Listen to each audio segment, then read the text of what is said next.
A'udzubillahi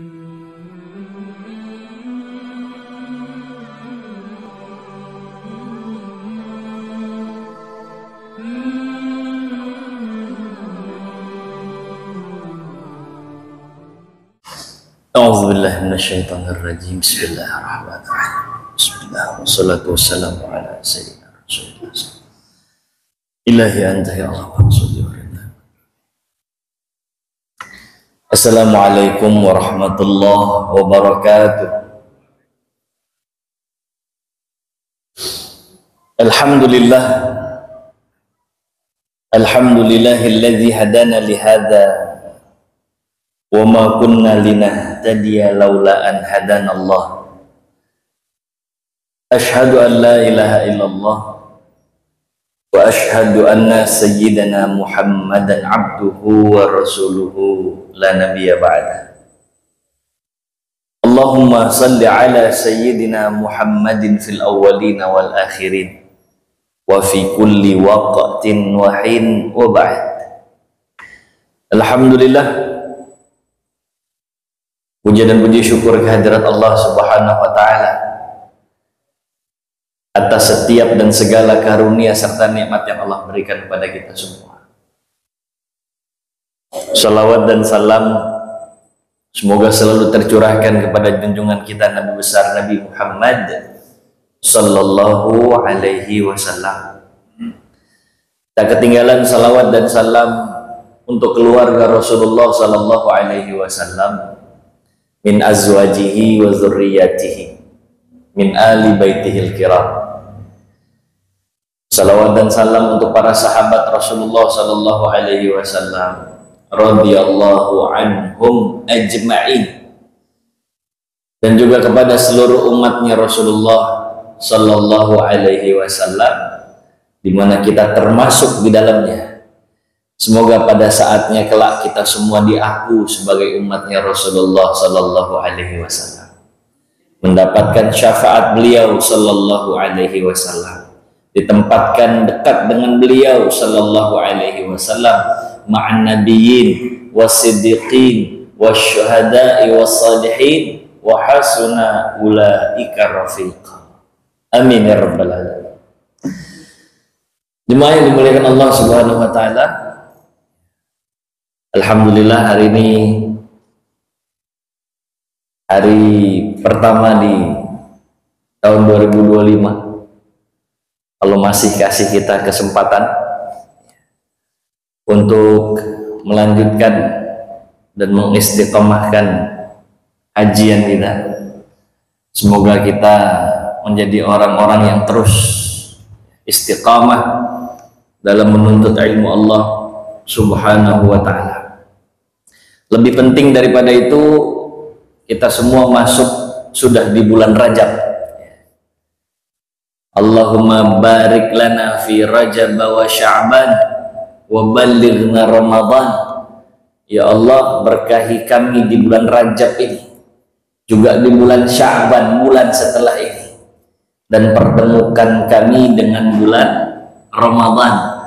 Begitulah doa Rasulullah sallallahu alaihi wasallam, juga para sahabat radhiyallahu anhu ketika masuk di bulan Rajab. Kalau sudah masuk bulan Rajab, tandanya udah alarm bahwa sebentar lagi kita akan bertemu dengan bulan yang mulia. Semoga Allah kasih kita umur panjang ya. Semoga sudah ada niatan betul-betul di lubuk hati terdalam untuk bisa berjumpa dengan Ramadan dan mengoptimalkan hari-hari Ramadan itu. Niatnya saja sudah terhitung kebaikan di hadapan Allah Subhanahu wa Ta'ala. Usikum wa iyaya nafsi bitaqwallah. Bulan Rajab salah satu di antara bulan yang Allah sucikan, salah satu bulan hurum, bulan haram ini, bulan yang Allah sucikan, Allah muliakan. Dan ketika Allah Subhanahu wa Ta'ala menceritakan tentang bulan-bulan haram ini, ada satu penekanan di situ. Dalam surah At-Taubah, Allah Subhanahu wa Ta'ala firmankan, a'udzubillahi minasyaitonir rajim, bismillahirrahmanirrahim, inna iddatash syuhuri 'indallahi 12 syahra fi kitabillah yauma khalaqas samawati wal ard dzalika dinul qayyim fala tazlimu fihinna anfusakum. Memang sejak pertama kali diciptakan langit, bumi, dan isinya ini, Allah sudah menetapkan ada 12 bulan dalam setahun. Dari 12 bulan itu ada minha arba'atun hurum, ada 4 bulan yang Allah muliakan, di mana salah satunya adalah bulan Rajab. Dzalika dinul qayyim. Nah, ini stressingnya, fala tazlimu fihinna anfusakum. Jangan kalian kasih ruang atau jangan sampai kalian tergelincir kepada kezaliman, keburukan, maksiat. Nah, ini warning. Kenapa? Imam Qatadah rahimahullah rahmatal abrar menggambarkan bahwa li'anna zulma fi ashhuril hurum, karena kezaliman, keburukan, maksiat di bulan-bulan haram ini itu dosanya dilipat gandakan oleh Allah Subhanahu wa taala. Sebagaimana pahala pun di dalamnya Allah lipat gandakan gitu. Oh, jangan sampai nanti na'udzubillah, semua na'udzubillah, begitu dihadapkan dengan semua amal perbuatan kita bingung gitu. Ini amal buruk yang mana ya Allah? Kok rasa-rasanya saya nggak ngelakuin ini gitu. Kok besar sekali efek dan dampaknya?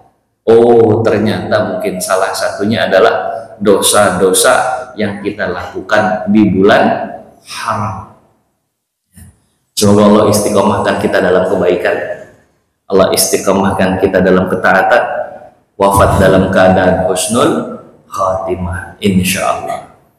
Baik, hadza atau hadhihi muqaddimah ya. Insyaallah kita akan melanjutkan kajian fikih sirah an-nabawiyah. Memang cerita Rasulullah Shallallahu Alaihi Wasallam sudah selesai dengan kisah wafatnya Rasulullah Shallallahu Alaihi Wasallam. Tapi dalam kitab ini masih ada khulasah antarikhil khulafa atau khilafatir rasyidah. Jadi rangkuman ya, sisanya ini sisa halaman dari kitab ini, rangkuman dari perjalanan hidup khilafatur rasyidah, 4 khalifah pasca wafatnya Rasulullah Sallallahu Alaihi Wasallam. Siapa saja khalifah setelah Rasulullah? Pertama, Abu Bakar As-Siddiq radhiyallahu anhu. Abu Bakar selesai wafat digantikan oleh Umar bin Khattab radhiyallahu anhu. Umar wafat digantikan oleh Utsman ibnu Affan radhiyallahu taala anhu arda. Utsman wafat digantikan oleh Ali bin Abi Thalib radhiyallahu taala anhu arda. Ya. Sekarang kita masuk ke khilafatu Abi Bakrin As-Siddiq saat Abu Bakar menjadi khalifah. Ijtama'al muslimuna fi saqifati Bani Sa'idah ba'da wafati Rasulullah sallallahu alaihi wasallam. Setelah Rasulullah wafat, sebagian sahabat apalagi kerabat Rasulullah sallallahu alaihi wasallam mengurus jenazah Rasulullah sallallahu alaihi wasallam. Tapi ada sekelompok dari orang-orang Ansar terutama berkumpul di sebuah tempat yang namanya Saqifah Bani Sa'idah. Saqifah ini adalah area nyantai-nyantai sebenarnya. Ada sakafnya, ada atapnya. Itu di sebuah perkebunan miliknya Bani Sa'idah. Kalau posisi sekarang dia nggak jauh. Kalau menghadap ke arah kiblat dari Masjid Nabawi, posisinya ada di belakang, sebelah kanan, atau di belakang kiblat sebelah kanan. Itu tempatnya Saqifah Bani Sa'idah. Ada apa mereka kumpul-kumpul di Saqifah Bani Sa'idah itu? Wa tasyawaru fi man yanbaghi ay yakhlifa Rasulullah sallallahu alaihi wasallam fi qiyadatil muslimin wa riayati umurihim. ternyata mereka sedang bermusyawarah untuk mencari, memilih siapa kira-kira pengganti setelah wafatnya Rasulullah Shallallahu Alaihi Wasallam. Jadi ada kekhawatiran kalau Rasulullah Shallallahu Alaihi Wasallam wafat, jangan-jangan kita nih yang orang Madinah bakal disingkirin. Maka sebelum itu terjadi, ayo kita berbuat dulu, kita cari pemimpin di antara kita. Ini kata orang-orang Madinah nih. Jadi ada kekhawatiran itu, Pak. Oh, jangan-jangan kalau Rasulullah udah nggak ada, kita di nomor sekian kan gitu. Nah,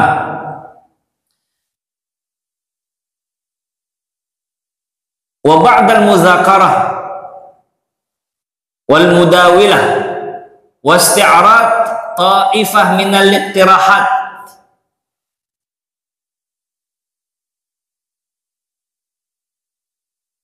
Jadi setelah dibahas panjang, dikaji, terus ada beberapa usulan-usulan, orang-orang Ansar, orang Madinah ini ya, memilih tokoh mereka namanya Sa'ad bin Ubadah untuk menjadi pemimpin di kalangan orang-orang Ansar. Nah, begitu kepilih, udah ada gelagat bahwa Sa'ad bin Ubadah akan dibaiat segala macam. Ada yang laporan kepada Abu Bakar As-Siddiq radhiyallahu taala anhu wa ardhah. Dalam riwayat diceritakan ada orang datang kepada Abu Ubaidah ibnul Jarrah radhiyallahu anhu, ini salah satu sahabat Nabi Shallallahu Alaihi Wasallam, ya, salah satu 10 orang yang dijamin masuk surga. Wahai Abu Ubaidah, itu di Saqifah Bani Sa'idah tuh lagi milih pemimpin, mungkin bolehlah ditengok itu. Karena saya juga nggak tahu apa yang mereka lakukan itu benar apa salah dalam timbangan syariat. Maka Sa'ad bin Ubadah, Abu Ubaidah bin Jarrah radhiyallahu taala anhu arda mendatangi 2 sahabat yang lainnya, Abu Bakar As-Siddiq radhiyallahu anhu dan Umar bin Khattab radhiyallahu anhu. Ayo nih kita cross check tuh. Untuk apa mereka kumpul-kumpul di sana? Datang nih 3 orang, sementara sisanya sahabat-sahabat yang lain masih ngurusin pemakaman Rasulullah Shallallahu Alaihi Wasallam. Jadi 3 orang ini ngambil inisiatif datang ke Saqifah Bani Sa'idah. Begitu datang, betul sedang diadakan election, sedang diadakan pemilihan. Saat itu kedua sahabat Nabi Shallallahu Alaihi Wasallam, terutama Umar bin Khattab radhiyallahu taala anhu arda, menahan jangan sampai mereka bikin suara sepihak gitu. Akhirnya terjadilah musyawarah panjang.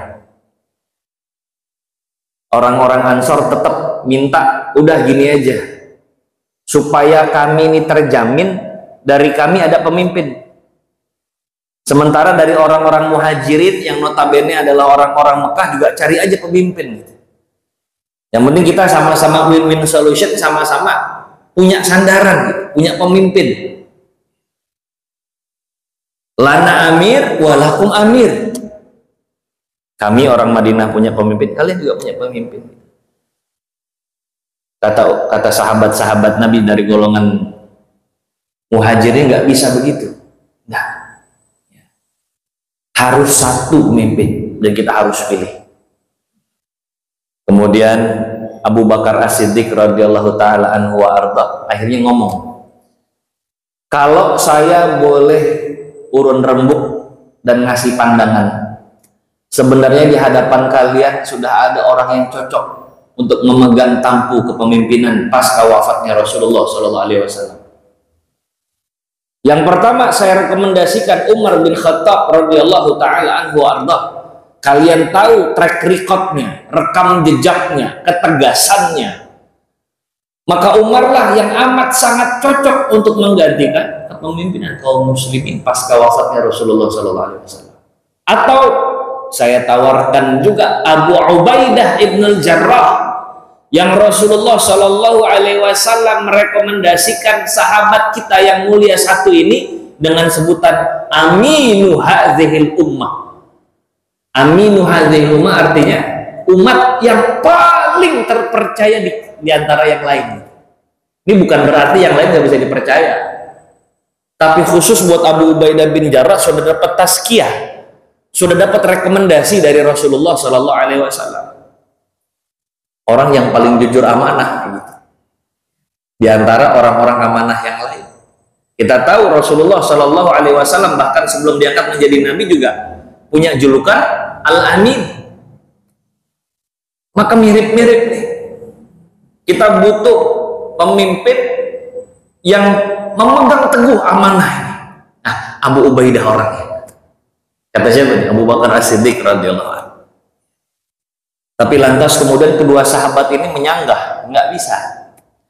Selama masih ada Abu Bakar As-Siddiq yang dulu menemani Rasulullah Shallallahu Alaihi Wasallam dalam hijrahnya, bahkan menemani Rasulullah Shallallahu Alaihi Wasallam fil ghar, di Gua Thur, orang yang dicinta oleh Rasulullah Shallallahu Alaihi Wasallam. Selama masih ada orang ini, maka Abu Bakarlah yang paling layak menggantikan kepemimpinan Rasulullah Shallallahu Alaihi Wasallam. Maka ba'dal muzakarah wasti'ra ta'ifah minal iqtirahat ijtama'at kalimatuhum jami'an ala ayyakuna awwalu khalifatin li Rasulillah Shallallahu Alaihi Wasallam min ba'dih khalifatuhu fis salati bil muslimin ayyama maradih. Maka kemudian singkat cerita ini Syekh Muhammad Said Ramadan Al-Buti, pengarang kitab ini, meringkas itu, sehingga mereka bersepakat bahwa yang menggantikan Rasulullah Sallallahu Alaihi Wasallam adalah orang yang dulu diamanahi untuk memimpin sholat kaum muslimin pada saat Rasulullah Sallallahu Alaihi Wasallam berada di hari-hari sakitnya beliau. Jadi kembali kepada Abu Bakar As-Siddiq. Bukankah Abu Bakar As-Siddiq Siddiquhul Akbar, yang emang paling dipercaya itu, terjamin imannya, kepercayaannya kepada Rasulullah Shallallahu Alaihi Wasallam. Bahkan ada ungkapan beberapa sahabat Nabi Shallallahu Alaihi Wasallam, "Lau wuzinat imanu Abi Bakrin As-Siddiq radhiyallahu anhu bi imani ahli dunya lawazanathum bal lawasa'athum." Ini imannya Abu Bakar ditimbang dengan iman seluruh manusia yang ada di muka bumi ini, ghairal anbiya, selain para nabi, maka timbangan Abu Bakar itu mungkin seimbang bahkan lebih berat keimanannya itu. Siapa yang meragukan Abu Bakar As-Siddiq? Julukannya As-Siddiq, bahkan yang nggak pernah punya pikiran buruk sedikit pun kepada Rasulullah Sallallahu Alaihi Wasallam, yang selalu mempercayai Rasulullah Sallallahu Alaihi Wasallam dan berpegang teguh terhadap apa yang dibawa oleh Rasulullah Sallallahu Alaihi Wasallam. Maka kalau beliau yang mengampu urusan kaum muslimin akan sesuai dengan standarnya Rasulullah Sallallahu Alaihi Wasallam. Julukannya As-Siddiq kan. Saat yang lain belum banyak percaya kepada Rasulullah Sallallahu Alaihi Wasallam, Abu Bakar sudah tak tergoyahkan keimanannya kepada Allah dan Rasulnya. Terbukti saat terjadi Isra Mi'raj misalnya, yang lain itu nggak bisa masuk akal dan logikanya, tapi Abu Bakar dengan pede dan yakinnya mengatakan, oh, kalau Rasulullah Muhammad yang ngomong nggak ada yang perlu disangsikan, bahkan ada yang lebih nggak masuk akal daripada itu, saya akan percaya, kata Abu Bakar. Kemudian pada peristiwa apa itu? Pada saat Rasulullah Shallallahu Alaihi Wasallam menerima perjanjian Hudaybiyah, sahabat-sahabat sebagian nggak menerima. Ya, kalau kita pembahasan kemarin Hudaybiyah itu, Bagaimana mungkin kita bisa menerima perjanjian Hudaybiyah yang merugikan kaum muslimin? Sampai-sampai Umar bin Khattab radhiyallahu taala anhu agak keras tuh nanya sama Rasul. Bukankah engkau Rasulullah, kok bisa-bisanya nerima perjanjian Hudaybiyah? Kata Rasul, iya. Emang itu yang diarahkan sama Allah. Merasa nggak puas, Umar datang kepada Abu Bakar untuk mencari pembenaran. Kalau engkau sepemikiran, mungkin kita bisa datang kepada Rasulullah SAW, kembali mengutarakan pendapat kita. Kayaknya ini Rasulullah agak salah langkah gitu. Apa kata Abu Bakar? Ini kalau bahasa terjemah bebasnya, ya Umar, yang Rasul kan ya Muhammad, bukan kita. Apa yang perlu disangsikan dari Rasulullah Shallallahu Alaihi Wasallam? Sebegitu kuatnya keimanan seorang Abu Bakar As-Siddiq radhiyallahu taala anhu. Yang memimpin menggantikan posisi Rasulullah Shallallahu Alaihi Wasallam pasca wafatnya adalah mu'nisuhu fil ghar, yang menemani Rasulullah Shallallahu Alaihi Wasallam di gua Sur. Ini kondisi yang amat sangat pelik.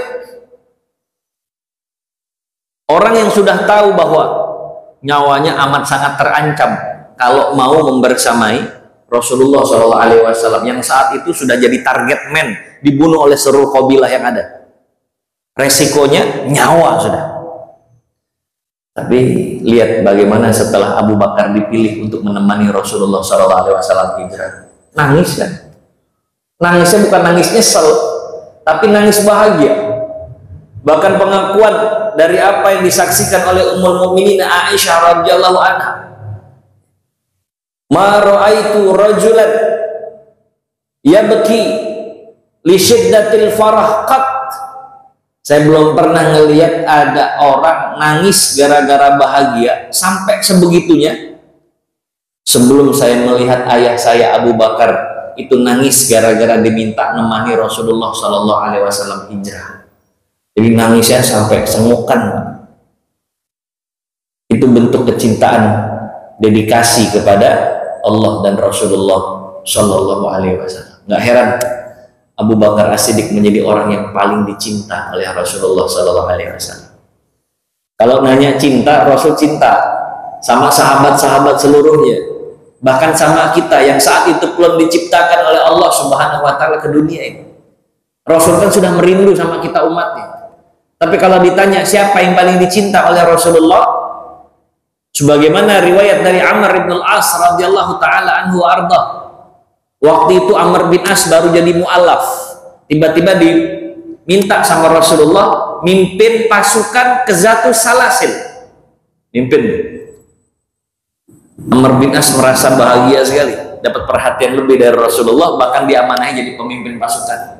Ini pasti karena kecintaan Nabi kepada saya. Tapi kurang afdal kalau saya nggak mendengar langsung rasa cinta Rasulullah kepada saya langsung dari lisannya. Didatangi Rasulullah Sallallahu Alaihi Wasallam, ditanya sama Amr bin As radhiyallahu anhu, ya Rasulullah, siapa sih orang yang paling kau cintai ya Rasulullah? Saat itu tanpa beban Rasulullah jawab, yang paling saya cintai saat ini Aisyah, kata Rasul.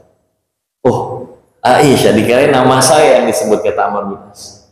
Masih dicari celahnya tuh supaya nama kedua yang disebut mungkin nama beliau Amr bin As radhiyallahu anhu. Maka kata Amr bin As sedikit berhilah begitu, itu kan dari yang perempuan ya Rasul, kalau yang laki-laki siapa yang paling kau cintai?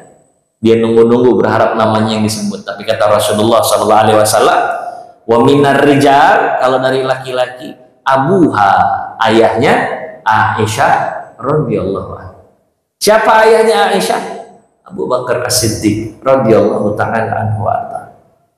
Awwalu man aslam minar rijal, orang yang pertama kali mengutarakan keislamannya bahkan tanpa sembunyi-sembunyi.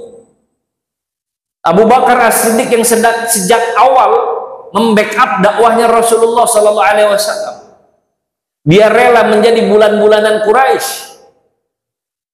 Dia rela untuk disakiti oleh orang-orang kafir Quraisy. Bahkan ada salah satu kisah di mana Rasulullah Shallallahu Alaihi Wasallam itu dicekik kerah bajunya tuh diangkat sama Abi Mu'aid. Kesaksian dari Abdullah ibnu Mas'ud radhiyallahu taala anhu arda. Abdullah ibnu Mas'ud udah masuk Islam, cuman badannya kecil dan nggak diperhitungkan sama orang-orang Quraisy. Saat Rasul lagi dicekek kerahnya itu, Abdullah bin Mas'ud tuh cuman bisa ngeluar air mata saja. Saya nggak bisa ngapa-ngapain ya Rasul gitu ya. Nyari mati saya kalau saya bantu Rasul. Tapi ternyata dari kejauhan ada orang yang berlari dan memecah barisan. Dipukulnya lengan Abi Mu'aid, jangan sampai nyakitin Rasulullah Shallallahu Alaihi Wasallam. Orang ini adalah orang yang bertubuh kurus, berbadan tinggi, bukan orang berotot six pack, berani mati, bukan.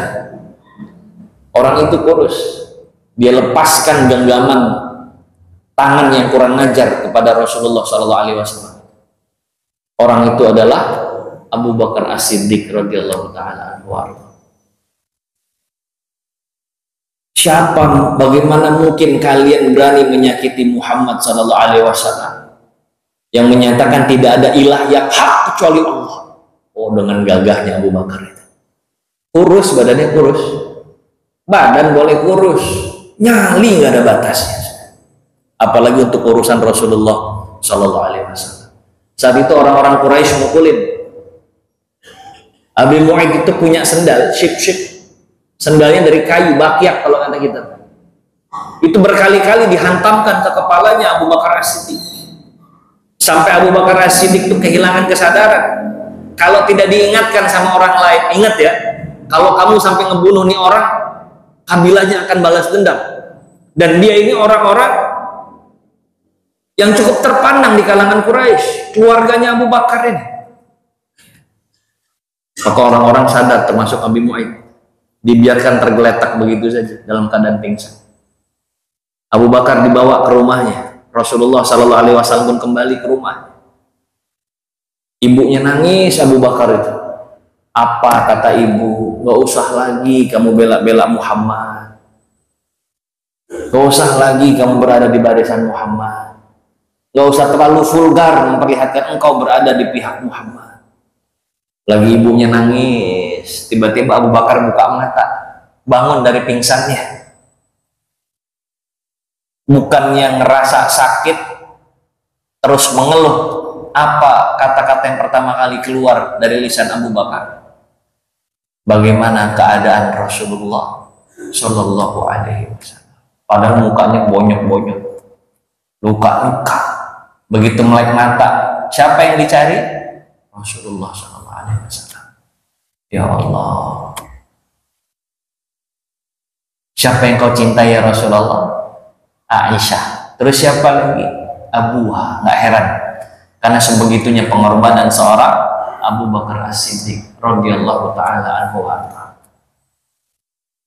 Bagaimana nggak Rasulullah cinta? Selain dedikasinya kepada Allah dan Rasulnya, terlihat bagaimana para sahabat lain kewalahan untuk ngikutin ibadahnya seorang Abu Bakar As-Siddiq radhiyallahu taala anhu. Ada kalimat masyhur dari Umar bin Khattab radhiyallahu taala anhu. Setiap berkompetisi dalam tanda kutip dalam urusan ibadah dan ketaatan kepada Allah, Abu Bakar nih selalu mendahului Umar. Umar nih kesalip terus dalam urusan amal ibadah. Makanya ada satu ungkapan masyhur dari Umar bin Khattab radhiyallahu anhu, ya Abu Bakrin, laqad at'abta man ba'dak. Berat banget ini kompetisi sama kamu. Kalaupun nanti ada orang nerusin kamu ya Abu Bakar, berat. Laqad at'abta man ba'dak. Lelah kalau harus ngikutin kamu.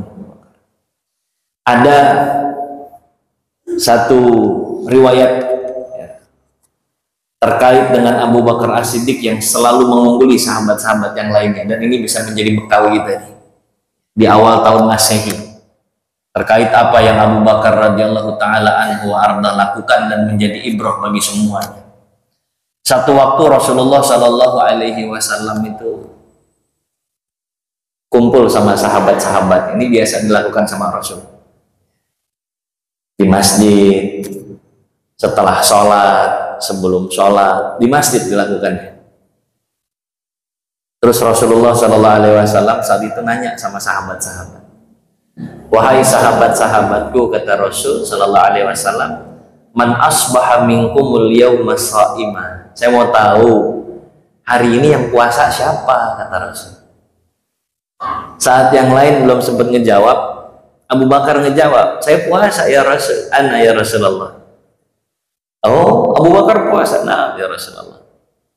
Terus Rasul nanya lagi, kalau gitu saya mau nanya, man atsba'a minkumul yawma janazatan. Siapa yang hari ini udah sempat ngurusin jenazah? Kan nggak setiap hari ada sahabat meninggal. Maka begitu ada pertanyaan tadi, Abu Bakar ngangkat tangan lagi, Pak. Saya udah sempat ya Rasul ngurusin jenazah hari ini. Oh, Abu Bakar, iya ya Rasulullah. Rasulullah melanjutin pertanyaan, kalau gitu sekarang saya mau tanya, man at'ama minkumul yawma miskinan. Siapa sih yang hari ini udah sempat ngasih makan orang miskin? Yang lain belum sempat jawab. Abu Bakar lagi yang bilang, saya udah sempat ya Rasulullah. Ini dia lagi nih. Rasul sih udah senyum-senyum, tapi seolah masih belum puas karena pertanyaan 1, 2, 3 semuanya dihabisin sama Abu Bakar As-Siddiq radhiyallahu anhu. Maka Rasul nanya lagi, coba kalau begitu sekarang saya mau nanya, man 'ada minkumul yawma maridan. Siapa yang hari ini udah sempat ngejenguk saudaranya yang sakit? Yang lain masih diam. Abu Bakar nyaut, saya udah sempat ya Rasulullah. Maka Rasulullah Sallallahu Alaihi Wasallam dengan muka berseri-seri seraya mengatakan, majtama'na fimri'in illa dakhalal jannah. Tidaklah berkumpul kebaikan demi kebaikan dalam diri seseorang seperti Abu Bakar ini, kecuali dia akan masuk ke dalam surganya Allah Subhanahu wa Ta'ala. Ya Allah, memang urusan kebaikan repot kalau kompetitornya adalah Abu Bakar. Karena setiap ngelihat kesempatan amal soleh itu nggak pernah disia-siakan sama Abu Bakar itu. Maka dari hadis tadi kata ulama setidaknya ada 2 pelajaran penting, Pak. Yang pertama, Rasulullah pengen menegaskan kedudukan Abu Bakar bahwa tempatnya orang kaya begini ini Abu Bakarnya di surga gitu. Dan hadis-hadis lain yang menguatkan itu banyak. Abu Bakrin fil jannah, Umar fil jannah, Utsman fil jannah, Ali fil jannah, disebutin nama-nama orang yang masuk surga yang dikenal dengan al-ashrul mubasysyirina bil jannah, 10 orang yang dijamin masuk surga. Siapa yang pertama kali disebutkan? Abu Bakar As-Siddiq radhiyallahu anhu. Jadi yang pertama Rasul pengen negesin, kalau mau tahu ahli surga, Abu Bakar orangnya, apa amalannya, kalian dengarkan aja sendiri tadi. Pelajaran yang kedua adalah satu pelajaran penting bagi umat Rasulullah SAW untuk bersegera menjemput amal soleh. Jangan sia-siakan. Pertanyaan Rasulullah SAW, siapa yang puasa, siapa yang ngurus jenazah, siapa yang ngasih makan orang miskin, siapa yang udah ngejenguk orang sakit. Coba kita renungkan pertanyaan itu. Kalau puasa, semua orang ketika siap hari itu berpuasa, dia akan berpuasa. Apalagi puasa sunnah. Selambat-lambatnya niat puasa sunnah sebelum tengah hari, masih boleh tuh niat, selama belum ada yang masuk ke dalam perut kita. Maka semua orang mungkin punya kesempatan yang sama bagi yang mau untuk puasa. Ngasih makan orang miskin, sama. Kalau kita punya rezeki, kapan aja kita bisa ngasih makan orang miskin. Tapi urusan ngurusin jenazah, kan harus nunggu jenazahnya dulu.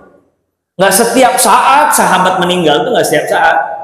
Tapi Abu Bakar kebetulan dapat momentumnya dan nggak disia-siakan oleh Abu Bakar As-Siddiq itu.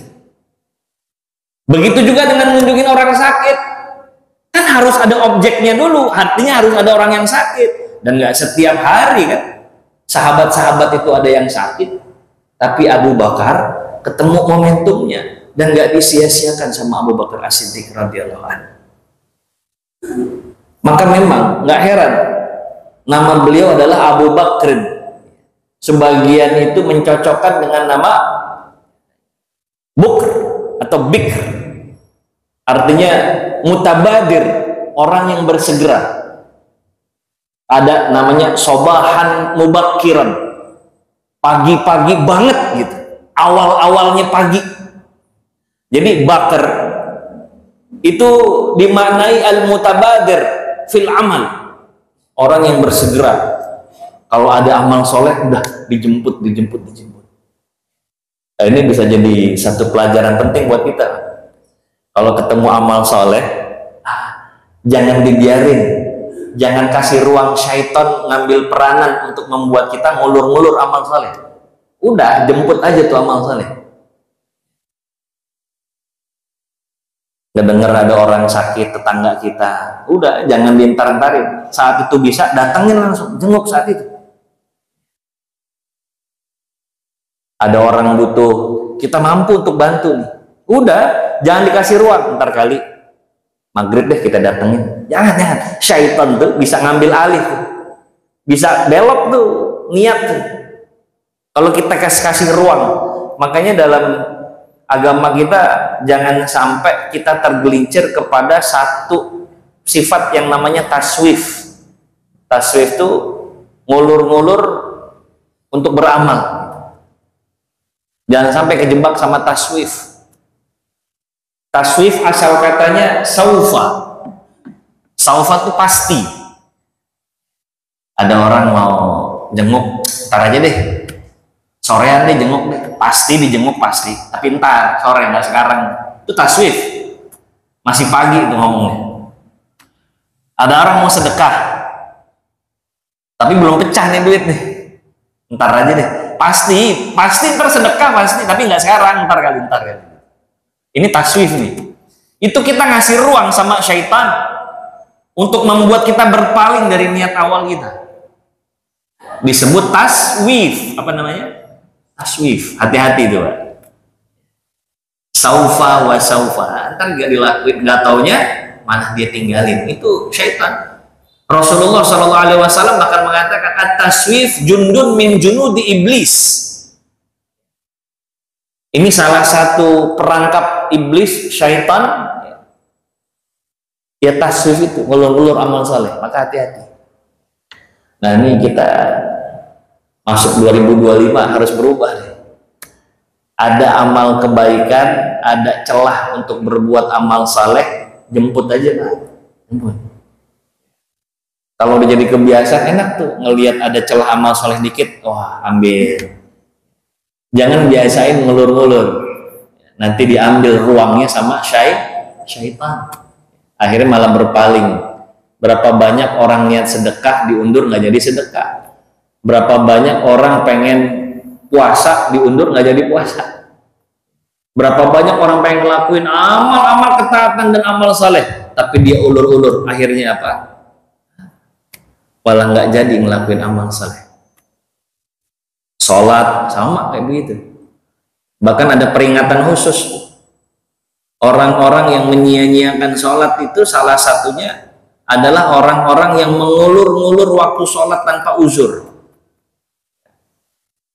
Ketika Allah Subhanahu wa ta'ala berfirman, fawailul lil musallin, celaka orang-orang yang sholat dan sholatnya alladzina hum an sholatihim sahun, lalai. Siapa yang lalai? Salah satunya mereka yang mengulur-ngulur waktu sholat. Hati-hati. Bahkan Imam Sa'id Ibnu Musayyib bilang nih sebagai penutup ya, kita lagi mau azan.